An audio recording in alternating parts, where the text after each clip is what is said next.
Hey, welcome to the People Power Lunch Hour show here at PhillyCam. We're broadcasting live on PhillyCam TV channels on Comcast and Verizon, and also on WPPM 106.5 FM. I'm your host, Vanessa Maria Graber. On today's show, I'll be speaking with Matthew Stepp. He is the Vice President and Chief of Staff of PennFuture, an environmental organization here in Philadelphia, working on many issues such as clean water and air, anti-fracking, and climate change. We'll talk about all those issues and more on this edition of the People Power Lunch Hour show. We'll be right back. Stay with us.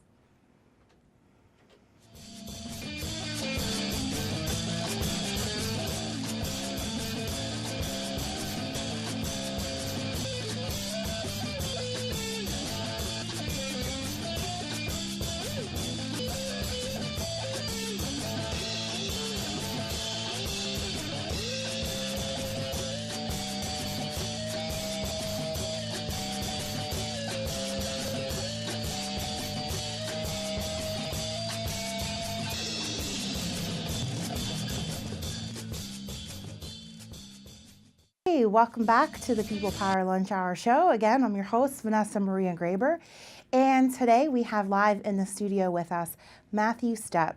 He is the Vice President and Chief of Staff of PennFuture, an environmental organization here in Pennsylvania, working on many different issues. Today's show, we're going to talk to them about some recent victories that they've had, advocacy work that they've been doing, and talk a little bit about the EPA and also Governor Wolf's environmental plans for the year. Welcome to the show, Matthew. Thanks for having me. So for our viewers who are not familiar, can you tell them a little bit about PennFuture and some of the advocacy work that you do? You also do some educational work with the community, including here in Philadelphia. Sure. We're a statewide environmental advocacy group. We have offices around the state, including Philadelphia. And we're a watchdog for environmental protection, so clean air, clean water, public lands, clean energy, protecting our climate. We do that through working on legislation, we do it in the court system, and we work with communities and the general public to educate them on the issues, as well as give them avenues for impacting their legislators or in their communities and pushing legislation or trying to get that over the finish line. Right, so you pay attention to departments like environmental protection here in Pennsylvania and federal environmental protection agency. And also I imagine you keep an eye out on a lot of these corporations that are drilling and using coal and some of the good corporations too, using sustainable and renewable energy. Absolutely, and unfortunately times are tough these days. Everything's a little bit messy to be an environmental advocate, but we keep close eye on the state and federal legislature and make sure they're not doing anything to harm the environment. And we work with communities that are dealing with fracking or dealing with a company that might be dumping in a local stream or things like that to ensure, maybe give us an opportunity to stop it or help those community members. And the public's involvement in that is really important, right? Because if we're not engaged and paying attention to these things, it's hard to advocate and make change. We couldn't do what we do without the public. Whether it's the public engaging on litigation, you have to be an impacted member of the community for us to be able to bring a lawsuit against the state or a company. Or the general public talking to their elected officials. It's one thing for me to lobby as a nonprofit organization, but it's much more powerful when an elected official's voters are doing that. So we're going to tell you about some opportunities today about how you can get involved and advocate for clean water and air and more sustainable energy.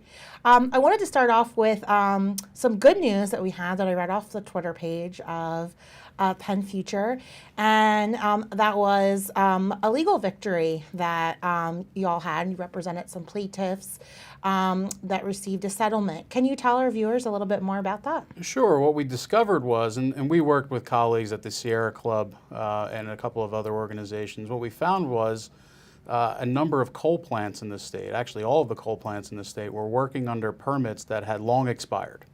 And the state's environmental regulators were failing to force those companies to update their permits. And these permits are, it might be kind of boring and your eyes closed to them, but they're really important because they're what compel these coal plants or a company to put new technologies on their plants, scrubbers, things that are going to keep a lot of bad stuff from entering our air or into our water. And so we sued to try to compel the Department of Environmental Protection to basically force the update of those permits. And we were able to meet a settlement with DEP, and that we hope that sometime in the near future we'll start that process of updating those technologies. Yeah, that's excellent. If you're not familiar, Western Pennsylvania still has a lot of coal plants and transportation of coal that still really affects a lot of people. I covered a story many years ago in Indiana County where a coal plant was transporting the coal, and the dust from the coal would get into the air and the land and cover many people's homes. And so they too felt the need to revoke their permits. So Right. I remember that being really important back then. Another big issue in Pennsylvania is hydraulic gas fracturing. And interesting enough, we are still one of the only states that has little or no taxes for the frackers. Can you talk more around your advocacy work around fracking? Sure. It's complicated in Pennsylvania. There are a lot of folks that wish we could just ban fracking. And certainly PennFuture would be supportive of that if we thought it were possible. But fracking's here in Pennsylvania. It's one of the most significant industries. They're dumping a lot of money into lobbying and elections. It's really hard to do good policy around natural gas. But we do support a severance tax on natural gas. We are the only state that has gas but doesn't levy a severance tax. And that's a fight that's been going on for over 10 years. And we're very supportive of that in the legislature. But we're also supportive of communities and regions to rise up and regulate and better protect themselves from the impacts of fracking. And we've been doing a lot of work in the Delaware River Basin, which Philadelphia is included, to try to implement a ban on fracking within the river basin, because we think it's just too critical of an area with too many protected waters and streams to try to drill in those areas. And then the Delaware River supports over 80 million people, including the entire city, and our economy. So we do a lot of work like that in helping those communities fight back against the frackers. Yeah, here in Philadelphia, it might seem kind of foreign to people. We're in the city, it's not in our backyard. Yeah. But if you go to places like Scranton or Bradford, PA, or parts of like the northern New York border, there are a lot of frackers or hydraulic gas fracturing activity. Can we kind of just do like a very brief explanation of how fracking works, but more importantly, how it's affecting people negatively in terms of the environmental concerns? Sure. I mean, the basic idea with hydraulic fracturing is a traditional gas well or oil well. Just you drill straight down until you hit the gas or the oil that you want, and you pump it out. Hydraulic fracturing allows you to drill horizontally. So you can drill down and then horizontally, and you crack what's called the shale that's underneath. And when you crack that shale with hydraulic fracking fluids, that the gas is released from that shale and then it comes up. And what they found is that there's an enormous amount of natural gas locked away in these shale formations. And Pennsylvania has some of the best shale formations in the world. So this kind of process is all taking place underground, but it's a big industrial process. It takes a lot of machinery, a lot of land to do this. And so these fracking companies have moved in very quickly to try to buy up as much land as they can to get as much of that gas out as they can. And the impacts are pretty severe, because what you're talking about is injecting these chemicals, this fracking fluids into the ground. That could impact people's wells, the water table itself. We've seen instances where rivers have been polluted. There's obviously the famous, people's water getting lit up in fire. Yeah, in the film Gasland. Right. So it impacts people's water in significant ways. And then there's a lot of industrial activity that's going on in these communities. And a number of communities around the state have tried to allow fracking near schools and residential areas. So there's a lot of noise, there's a lot of truck traffic. And if there's ever an accident, an explosion or anything, how's that going to impact the community? And then pipelines. You need to move that gas that you're cutting out of the ground somewhere to either to process it to something else or to move it to power plants or people's homes. So you need a lot of pipelines, and that's what's impacting Philadelphia and its surrounding counties the most, is that there's a significant build out in pipelines happening that are crossing rivers and streams and through people's backyards and through forest and parklands, and these are all having enormous environmental impacts. Yeah, and often we don't know what's in these hydraulic gas fracturing fluids. That's often considered proprietary. It's proprietary. By law, they don't have to tell us what's in it. It's just like Coca-Cola, right? Like they don't have to reveal their secret ingredients. Right. That's what they compare it to. They say Exactly. this is our special mix. But it could have a lot of harmful chemicals. Right. It could have, we know of a lot of different chemicals that have been used that cause cancer, that could exacerbate heart and lung issues. And there's still every year there's more and more studies coming out, scientific studies from the medical community, that these fluids and being near a fracking station has impacts on children, pregnant women, babies. So like we don't really have a full understanding of the impact that this industrial activity is having on people, but what we're learning every year is that it's really bad. Right. And some of the other things is, the containers where they keep the gas sometimes evaporate into the air, and there's a lot of trucking activity as well because they can't put pipelines everywhere, so there's a lot of trucks transporting it, which also causes its own pollution. Right. And so there's films that are really good if you want to learn more. Gasland and Gasland 2, and that's director Josh Fox, who is from Pennsylvania, and Triple Divide, which is another good film. I encourage people to get educated on this issue because this is where we get a lot of our water from, the Delaware River Basin, correct? It's where we get all of our water from. Right. Yeah, absolutely. So let's kind of move into that direction because the Delaware River Basin Commission is proposing some draft regulations that the public can get involved in and file comments on. Can you talk more about that? Sure. There's going to actually be 2 hearings in Philadelphia on January 25th, one at 1 o'clock and then one at 1 p.m. and one at 6 p.m., where the public can show up and they get 2 minutes to provide their public comments, share their personal stories. You do have to register if you want to get a kind of dedicated spot, but you can just show up and register on the day of. And what the DRBC is looking for is to hear from the people that this is going to impact the most. And so Philadelphia, certainly, we obviously get the gas, but we're feeling the impacts of pipelines, and we may have family members that are in the northern tier where a lot of these companies do want to drill and things of that nature. So they want to hear what the people have to say. They're already hearing what groups like mine have to say, and we're certainly deeply involved in what their regulations are going to look like, but they want to hear you all first and foremost. Well, those personal stories often are incredibly powerful and have the ability to move people on the commission. Absolutely. Yeah, absolutely. And I know a lot of times people think, these public comments don't have an impact. These politicians are going to do whatever they want to do. But I think a great example is the net neutrality debate, where tens of millions of people provided public comments to the FCC. And the FCC ignored them and just went ahead with trying to get rid of net neutrality. But now look what's happened. That upswell of public comments and support is moving the Senate, Democrats and Republicans, to take up legislation to try and stop them. That wouldn't have happened if you didn't have 20+ million people sign up saying we want net neutrality. Well, it's what won victories in the past, too, in the Obama administration.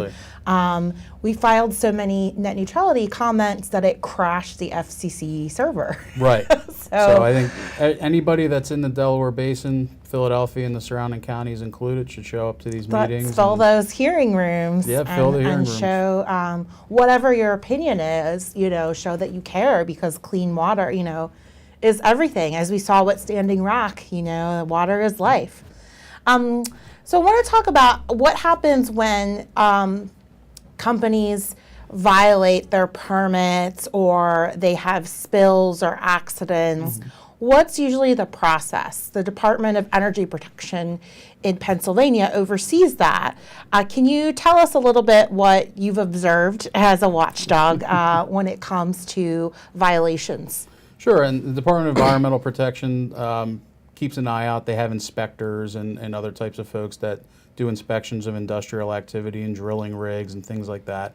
And if there is a violation, that they'll work with the company to remediate the violation, and then oftentimes we'll fine them.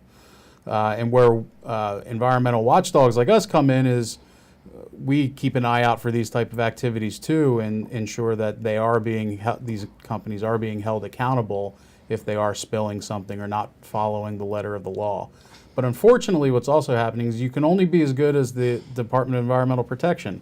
And the department has been defunded over the last 10 years in Pennsylvania. So they don't have enough inspectors, they don't have enough staff, scientists, health professionals to help cover this large state with a lot of industrial activity.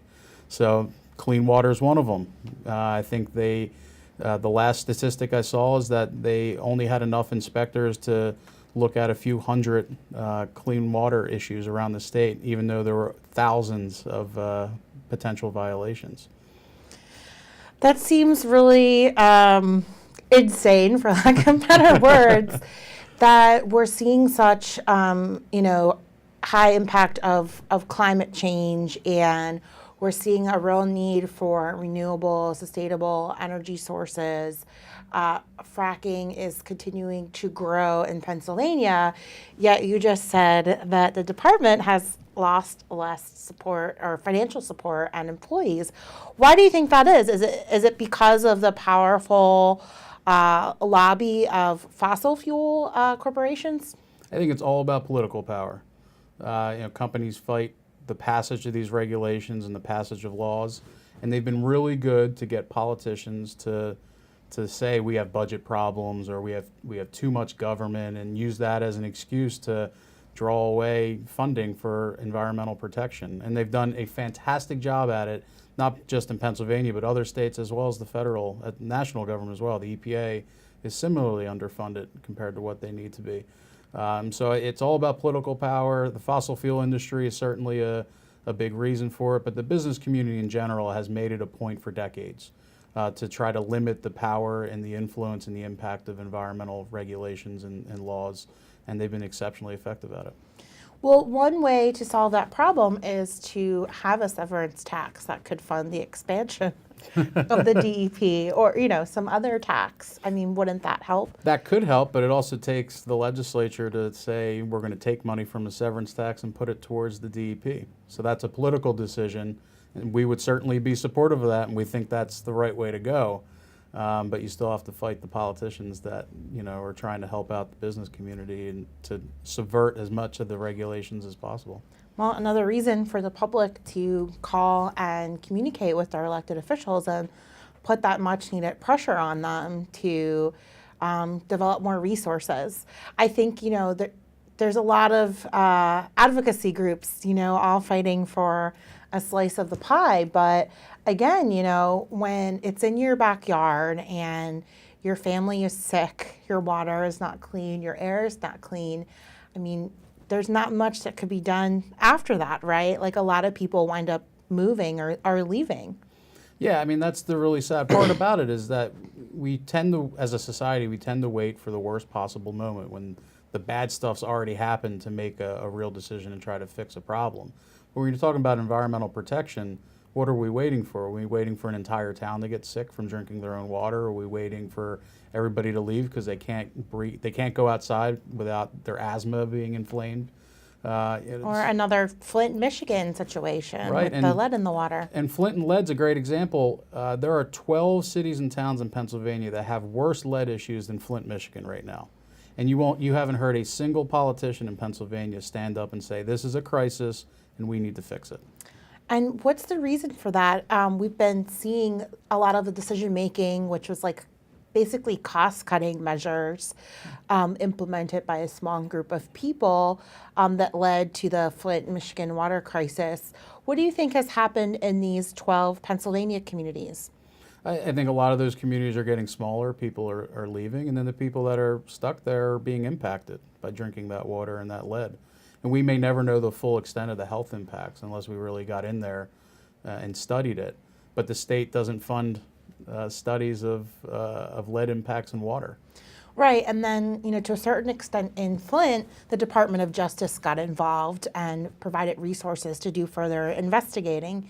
And so that would require similar resources here in Pennsylvania too. Right. To find out who is making decisions, what has happened to lead us up to that point. Right, and we have, unfortunately, we have a state government in Pennsylvania right now that wants to not spend money, wants to make government as small as possible, and doesn't want to address some of these big issues because they know it's going to require a government agency. They know it's going to require public funds to help these communities. Oversight, right? Right. And so there's just, as a result, there's inaction. Nobody wants to touch it because they know nothing can get done on it within the current political environment. If you're just tuning in, I've been speaking with Matthew Stepp. He is the Vice President and Chief of Staff of PennFuture, an environmental advocacy and education organization here in Pennsylvania. And we're here at PhillyCam on the People Power Lunch Hour show. And we've been talking about some of their advocacy initiatives and trying to provide some education around what are some of the biggest issues here in Philadelphia and in Pennsylvania when it comes to clean air, water, and land. So again, I want to thank you for all the work that you do. I wanted to talk about something else that I saw on your Twitter. By the way, follow them at PennFuture on Twitter. It's a good place to stay updated. And I wanted to ask you more about what this stormwater fee was all about. Okay, so when it rains, whether you're in Philadelphia or somewhere out in the suburbs, when it rains, the rainwater has to go somewhere. And if it lands on things like parking lots, the street, sidewalk, it's going to run across trash, oil, other kind of pollution. And then it goes into the storm drain. And in Philadelphia, we have what's called a combined sewage and water system, where all of it eventually goes into the drain and ends up in the river. So all of that rainwater collects all of this dirt and debris and pollution from the ground, ends up in the Delaware River, which kills wildlife and pollutes the water, and then it costs us even more money to get rid of all that bad stuff so we can put it back into our drinking water system. So what stormwater management is trying to do is reduce the amount of bad stuff that gets into the river because of when it rains. And one great way of doing that is to move away from just building lots of asphalt and concrete surfaces and replacing them with green spaces, because naturally, grass, dirt, kind of nature will take care of a lot of that pollution itself, and it won't allow that to go into the river. It's like a natural filter. A natural filter, right. And so PennFuture for many years has been active in trying to get the state to implement stormwater regulations. In Philadelphia was sued long ago to do the same kind of in its own. It's under a court order to do so into the future. They have to reduce a certain amount of stormwater pollution. But it takes money to build that infrastructure. And so one way of doing that is through a stormwater fee. And Philadelphians know that. They open their water bill and they see that stormwater fee. And that money goes into water infrastructure. So instead of just building more pipes or more concrete surfaces, it's going into expanding parks. It's building, you've seen these street cutouts that have kind of grass and different plants that's trying to collect that water, trying to increase the amount of green space in the city rather than just building concrete basins. And so that's what that money's going for. And a lot of communities around the state are starting to implement stormwater fees and implementing plans to do the same as a cost-effective way of reducing pollution. And obviously when you add more green space to your community, it's better overall. It makes for a better community aspect instead of everything just being one big parking lot. Yeah, and provides more oxygen into the air, Right. and just definitely gets more people to interact with the green space as well. Exactly. Okay, well, that's a good thing then. Stormwater fee, getting rid of the bad stuff. I mean, it's something we take for granted, right? We see when it rains a lot, like, where does the water go? And there's a lot of people I see regularly in Philadelphia putting things in the sewer, like trash. Yep. Stop putting trash in the sewer, please. And it's stormwater, but pharmaceuticals is a big issue. People dumping their medicines down the toilet or elsewhere. Those pharmaceuticals around the state make it into the water. Fish are being impacted by it. Entire rivers are kind of becoming dead. Fish are changing sexes and mutating because of a lot of these pharmaceuticals. So It's not something that on an average day people think about, like what we're putting in the water and what happens to it, but it has a real impact, unfortunately. Are people putting that many pharmaceuticals into the water? It's a huge, huge issue. Wow. Yeah. And what kinds of like painkillers and antibiotics and stuff like that? Yeah, it's kind of anything, for many years people, if like you have an expired medicine bottle in your bathroom, just dump it into the toilet, flush it, and goes away. And people have been doing that for decades and decades and decades. But all of that kind of medicine has changed the chemistry of the water and changing the chemistry and the biology of the plant life and the wildlife that use that water. Say nothing of ourselves, nobody really knows the overall health impact of how it's impacting humans as well. Don't put your pharmaceuticals down the drain. It's crazy that we have to tell people these things, but I guess, they're not intentionally trying to cause harm. Maybe they're trying to get it away from children. They don't want people to access it, but it has a real negative effect. Yeah, I don't think the average person is trying to intentionally harm the environment. I think everybody wants a clean environment. Even people that work in the fracking industry, people that are driving those trucks or working those drilling rigs, they're just trying to provide a salary for their family. And like, I completely get it, but I think we have to be mindful that we don't live in a bubble, that everything we do impacts the environment and impacts the people that work and play and live in that environment. And I think that kind of awakening hasn't really happened yet, and people need to just kind of take a step back and recognize that their actions do impact others, and we have to be cognizant of it. Yeah, the long-term effects of all of our actions. Exactly. Okay, well, we're going to take a short break, and when we come back, we'll talk more with Matthew Sepp from PennFuture. We'll talk a little bit more about the EPA at the federal level and climate change issues and more. Stay tuned. You're watching PhillyCam TV on Comcast and Verizon, and also listening on WPPM 106.5 FM. We'll be right back. Stay tuned.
All right, welcome back to the People Power Lunch Hour Show. I'm your host, Vanessa Maria Graber.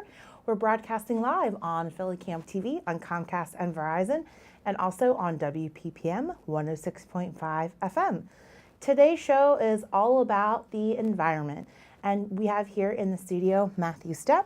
He is the Vice President and Chief of Staff of PennFuture, an advocacy and education organization based here in Pennsylvania that's fighting on many different issues.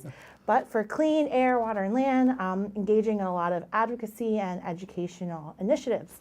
In the first half hour, we talked about fracking and clean water. And in the next half hour, we're going to talk a little bit more about climate change, sustainable energy solutions, and also about the EPA. So it's been 1 year since the Trump administration took power with our EPA director or secretary, Scott Pruitt, who is an interesting character. And if you don't know, he is somebody who has tried to dismantle the EPA prior to being in this position. Can you kind of tell us what your impressions are over the last year of what has happened with the EPA?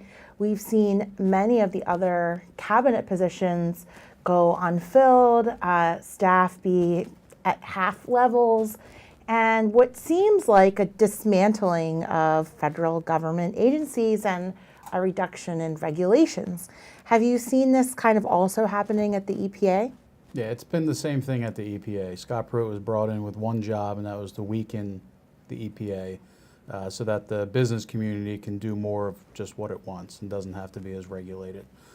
So unfortunately, we've seen an exodus of a lot of longtime staff members of EPA. We've seen Administrator Pruitt disincentivize the use of science in decision making. Climate change is not something that they're interested in doing. We've seen a whole host of regulations rolled back through the Congress or stopped through the EPA's actions. And we've seen the EPA signal that they don't intend on implementing or updating a whole host of different regulations. So it's been a terrible first year. I can't say it wasn't unexpected when the choice was made that Pruitt would run EPA. And we don't expect much better to come in the following years. They've also issued a number of terms that you can't say, including climate change or global warming itself. How does that impact your work in having, an Obama administration-led EPA from now going to a Scott Pruitt, administration? Well, it's like taking 10 steps back, because now you have to spend a lot of your time and effort simply arguing why we should be doing anything at all to address climate change, versus spending all of our time and effort figuring out how best to solve climate change. And so that's what we're seeing now. This big back and forth with EPA on repealing the Clean Power Plan, and then what could potentially replace it or not replace it at all. And then what's EPA going to actually do to limit carbon dioxide in the atmosphere, if anything at all? That there are many signals that think that they won't try to do anything, and they'll just try to slow roll any type of climate policy for the next few years. The EPA also gives funding, correct? They have given grants to do research and to provide educational programs and community service programs. Have you seen a reduction in the number of grant opportunities as well? So far, no, and in large part because of a lot of public and nonprofit advocacy. So when Trump first came in, he presented his first budget, and that budget included really steep cuts to the EPA, billions of dollar cuts to EPA. That would have had really harmful impacts on Pennsylvania. We were just talking about DEP in the first half of the show. Upwards of 40% of their budget on a yearly basis comes from the federal government. Oh, wow. And a lot of that comes from EPA grants. And a lot of those EPA grants are the only way that we can work on issues like clean water, or cleaning up the Chesapeake Bay and the Susquehanna River, or clean air programs. Say nothing of energy and climate, which up until a number of years ago was the only way you can get state funding, was working through the federal government. So a lot of that EPA funding is really critical to what we do in Pennsylvania. And so far that money has stayed kind of even, in large part because we've been fighting in Congress to try to make sure that there aren't cuts. But the amount hasn't gone up either. So we're just hoping to kind of stay the same and ride the wave. Yeah, and it's not becoming any easier with another federal government shutdown looming by the end of the week. So we'll have to keep monitoring that. If the EPA isn't fighting climate change, what are they doing? What are their goals? Like, what is their primary focus? Well, we still have clean air and clean water laws on the books that EPA has to carry through. And so there's, every power plant and businesses that work with chemicals and do things that could be harmful have to follow federal regulations, and EPA has to enforce those regulations. But if their budget gets cut and the leadership isn't being as aggressive, like Scott Pruitt has been, you're going to see kind of less and less enforcement, more allowing industry to explain itself and not being held accountable. There's going to be kind of a looser enforcement of those basic environmental laws we've had on the books since the 70s. The argument to reduce the federal government and regulations has often been that business, the free market, should regulate itself. Do you think they've been able to regulate themselves? Absolutely not. I think Pennsylvania is the perfect example because we've had different energy industries dominate the state for over 100 years. Oil, coal, timber, now natural gas. And all of those industries ran for many decades, unregulated or very little regulation. And they have decimated entire regions of the state. I mean, go up to the northeast and you can see the orange rivers. We're still kind of growing back entire forests, and it took decades of protecting forests to rebuild after the timber industry. Now we're trying fighting tooth and nail to ensure that the gas industry doesn't do the same thing. So no, self-regulation by businesses doesn't work. You need a third party, the federal and state government, to step in and say, here are the rules, here's the framework, and if you don't follow the rules, you're going to get in trouble for it. Right, the consequences, Right. To keep people from committing these violations and putting our land, air, and water at risk. Right. So one of the other things that the Trump administration is really focused on too is, pulling back from the Paris Climate Accords.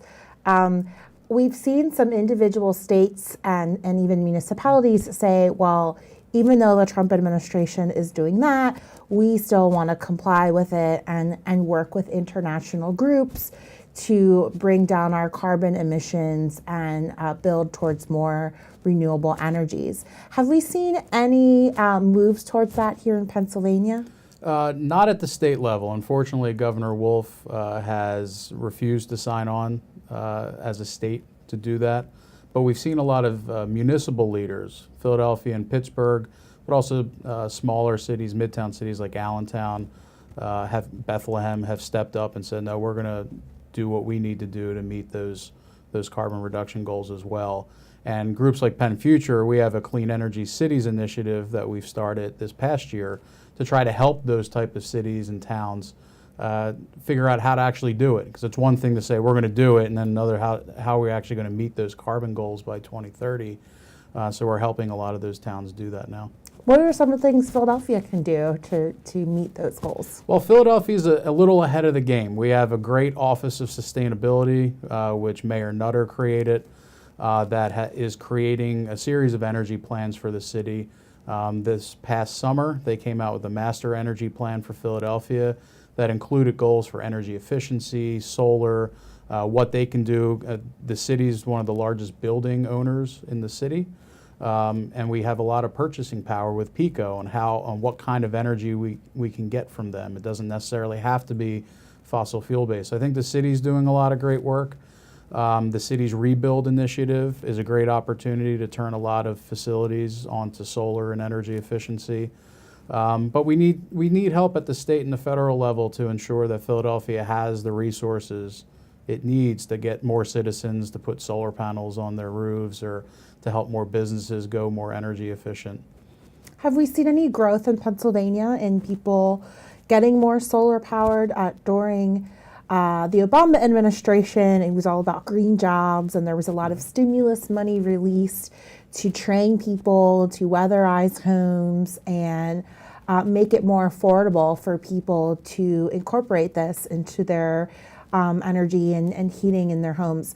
Have we actually seen that improve since that was first implemented? I think there's been a lot of gains made on energy efficiency. We still have a really good energy efficiency policy in Pennsylvania that's helping businesses and homes reduce their energy consumption. On solar and wind renewable energy, it's a lot tougher. We saw a really strong ramp up on that all the way up till 2010, but then a lot of those stimulus plans were ended when the Congress changed and the state legislature changed, and we saw a lot of policies eliminated in Pennsylvania. So there's been a slowdown on solar and wind, but even so, Pennsylvania's still got a lot of opportunities. We've seen a lot of big solar companies move into the state over the last couple of years, Solar City being a big one. Tesla's moving in. And you see companies like Google and Amazon that are big energy hogs. They take a lot of energy for their facilities, moving into Pennsylvania and starting to ask, well, how can we get more clean energy into our buildings as well? So I think there are opportunities. I wish it was a lot better, but it takes good policy to move some of this at a quicker pace, and we just haven't seen that yet at the state level. Again, is there resistance to renewable energies political and, Absolutely. Absolutely. Because it just like everything that I've read on solar energy and wind energy seems like a no-brainer to me that this is the direction we should be moving in, and countries like Germany and Japan have really been leaders on this front, yet the U.S. continues to lag behind. Right. Well, I mean, it's basic political power. The more solar and wind that you install in the state, the less we need more expensive coal plants to run, the less we need to build new natural gas plants. And so those constituencies, those companies are going to fight tooth and nail to ensure that that doesn't happen. And the natural gas industry alone has spent tens and tens of millions of dollars in the state on lobbying and investing in politicians. They have something like over 200 lobbyists working in Harrisburg. I can tell you that there's less than 5 environmental lobbyists working in Harrisburg on an average day. You probably all know each other, right? Yes. So, we're outgunned, we're outspent, and there's a reason why the policies tend to skew one way over the other. But we're putting up a pretty good fight, and we're keeping a lot of the worst bad stuff from happening. But I think the public's behind doing more on renewable energy because, like you said, it's a no-brainer. It's a win-win for everybody. We just now need to get that public support in the voting booths and said to their elected officials so they stop being barriers to doing more. Right, and with the midterm elections coming up, and the primaries, how do we make this more of a central issue, in terms of what, and it comes to like all levels, right? Mayoral candidates, state reps, our federal reps. How do we start to, make them more accountable for their platforms on these issues? Well, I think first we need to elevate environmental protection as an issue in an election. And whenever you read these polls that come out, whether at the state or the national level, environmental protection is always near the bottom of the priority list for a voter. So if you really want it to happen, if you think it's that much of a no-brainer, then you should make it a higher priority. And no candidate should walk out of an event without being asked a question on the environment. Voters should make it crystal clear to these folks that are running, regardless of party, that they expect positive outcomes on environmental protection. And so far, most candidates don't even put together an environmental platform when they run. So we can start there and start forcing candidates to raise that as an issue. Well, that's the thing, we outnumber all the lobbyists. Exactly. And anybody can go to these debates. I remember attending the gubernatorial forum on sustainability, which was at the Academy of Natural Sciences, where the moderator, I don't believe, asked, or didn't ask the way we would like, but we asked people from the public, are you taking money from the energy industry? And which, they were kind of, on the hot seat then. But that's an important question, because of the influence of lobbyists and how much they contributed to super PACs and campaigns. I think the public really needs to know how much influence they really have on the platforms and political decisions of these candidates and the people in office. Yeah, absolutely. And I'll give you one good example. PennFuture's president, Jackie Bonoma, recently penned an op-ed kind of going after Governor Wolf, who on his social media platforms recently has been presenting his plan for 2018. Nowhere anywhere near it or in it has any mention of the environment. And it's not the first time he's done that. So it's a simple op-ed of like, hey, these are big issues that are impacting every county and every person in the state. You should be a leader on these. You should be saying something about that. I think the general public needs to start doing that more and more with all of the candidates and all of their elected officials. Because not until I think elected officials feel like they're getting pressure in the voting booth and for re-election or their election are they really going to start moving on a lot of these issues, because they know they can go the next 2 or 4 years and just kind of ignore it, and it's not going to impact how a person votes for them. And so until we make it a priority ourselves and how we vote, then the politicians are never going to make it a priority. Yeah, these are two unrelated issues, but like gay marriage and abortion became so much part of the narrative during the last election, and terrorism and things like that. Things that don't necessarily affect every American, you know, but people demanded that that be part of the conversation, and they wanted to know where people stood on these issues, even if they were never going to have an abortion in their life or a gay marriage, or, you know, they probably were at low risk for a terrorist attack. They made it really important. And yet clean air and water affects everybody. Right. And so it seems that it should be an issue that is of top concern for the average voter. No matter where you are, you probably live somewhere where you have some type of environmental issues. And so again, we're talking to the voters out there. This is an issue that affects you directly, and it should be at the top of your list in terms of how you vote. And I'll even add to that, Pennsylvania is one of the few states, if not one of the only states, where our state constitution specifically says, it's called the Environmental Rights Amendment, Section 1, Article 27, specifically says every person in Pennsylvania has a right to clean air, clean water, and the preservation of public lands for current and future generations. It's in our Constitution, and these elected officials are meant to uphold our state constitution. And I think in many, many ways they are not, and we need to hold them accountable for that. They drink the water too. So the last thing I want to talk about is trash, because we've done a couple episodes about trash and waste and landfills here on the People Power Lunch Hour. And I just wanted to give you an opportunity to chime in on that, because Philadelphia, unfortunately, has a reputation for being a trashy city, sometimes called Philadelphia. It's not all true. We have many clean parts of the city, but inevitably, there are still a lot of problems with trash and waste. And we had some Penn students who had a conference all about landfills, post-landfill. And so I wanted to talk to you about that and see if that's part of any of the advocacy you do in terms of finding ways to reduce the amount of waste that we put out each year, and what to do with all the trash and waste that's in our state. And I had also read something about how New York imports a lot of its trash into Pennsylvania landfills. Yeah, Pennsylvania loves landfills. And unfortunately, we're building bigger and bigger ones around the state because it's big business. For Philadelphia, I mean, we did set a zero waste goal. I think that's a great first step. Meeting that goal is going to be very, very tough. It's going to require, I think, a really fundamental rethinking of how the city does business. It's going to take a lot of public education.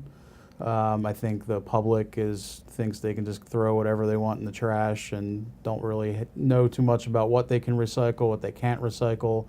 I think the city doesn't provide enough recycling options on what the many different things that could be recycled. There are big issues like how a lot of commercial buildings don't recycle at all. They may say they provide it, but they're still throwing it in the trash, and that's a huge issue. Well, that has to do with enforcement too. I worked at a place, not PhillyCam, we love to recycle here, we do a really good job, but I worked at somewhere where we didn't recycle because it costs money to do so. Yeah. And the person that I reported this to said, well, who's going to enforce it? There's nobody here to write us a ticket. Right, and that's the key part. The city has to put has to invest in its streets department, in its recycling programs, in its trash programs. We used to do a lot of that back when we had stimulus dollars and things of that nature, and a lot of that was rolled back. And so we don't have those programs anymore in the city, or they're very understaffed, unfortunately.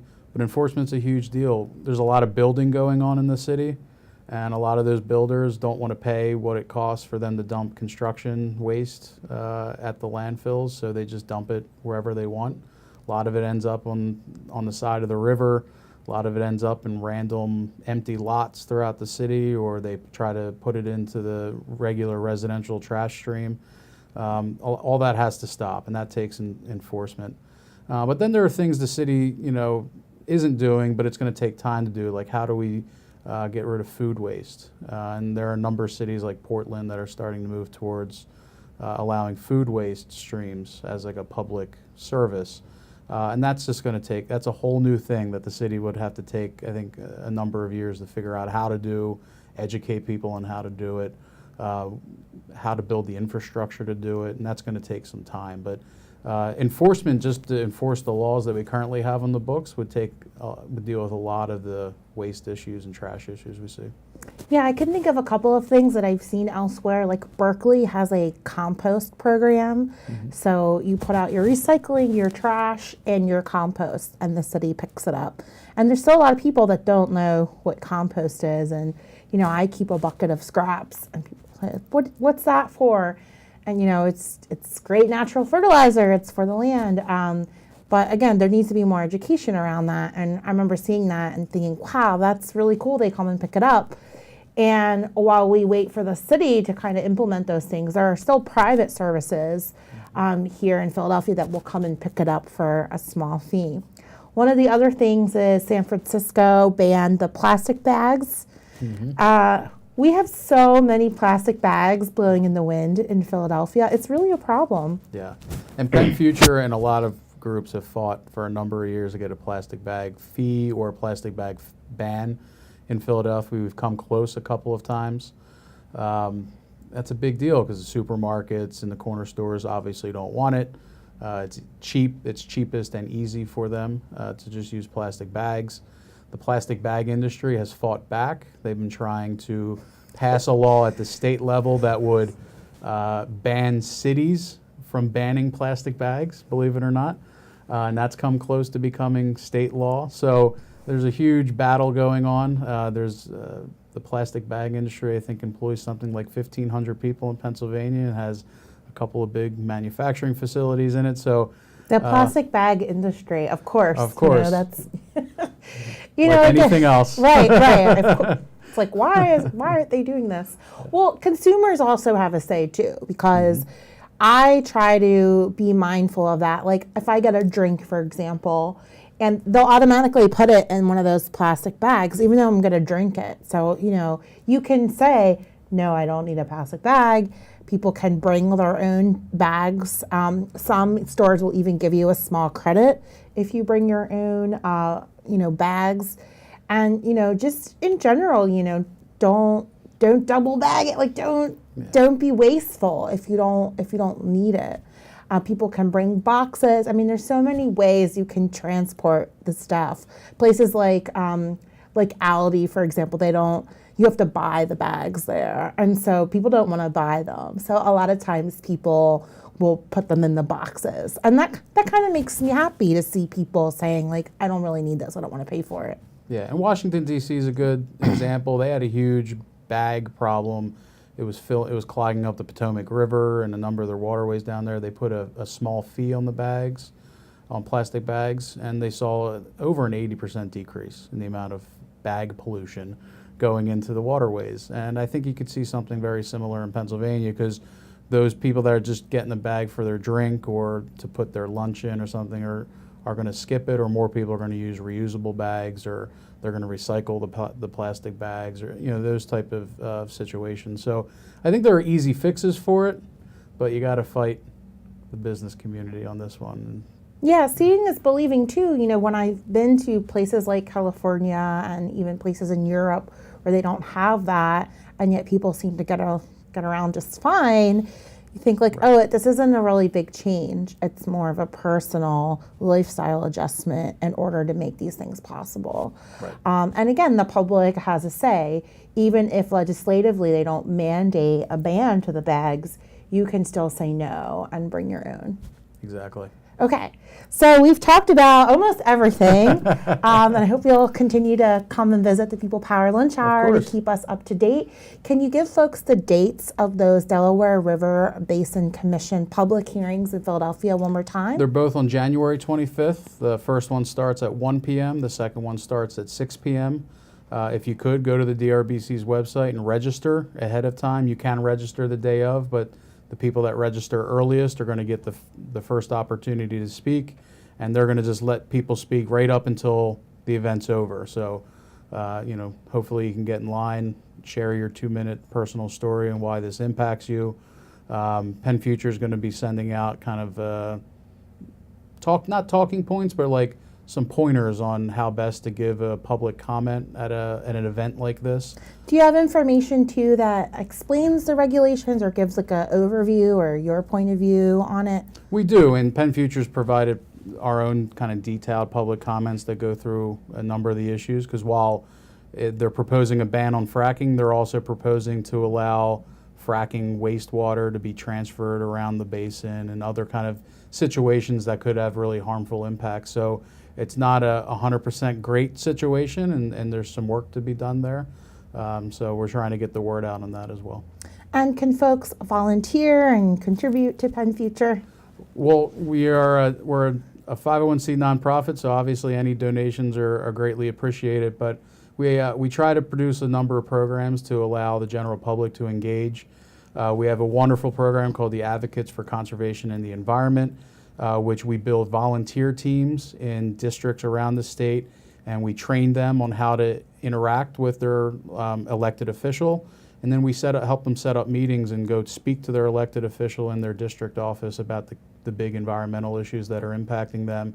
And we've been doing that around the state, and the elected officials are really happy and excited to hear from their constituents on these issues. And we have volunteers that end up going back, over and over again in teams that we ultimately can just step away, and that they let them do their thing, and they know kind of the big issues they want to see solved, and we've seen a real impact in Harrisburg because of that. So that's a great program. Sign up on PennFuture's website, and we'll kind of match you up with a team in your area and get you started. Sounds good. Okay, you can check out all that information at PennFuture.org. Yep. And you can follow them on social media at PennFuture. I want to thank Matthew Stepp for joining us on the People Power Lunch Hour show. I'm your host, Vanessa Maria Graber. Thank you for watching and listening on PhillyCam TV and WPPM. We'll be back next week with an all-new episode.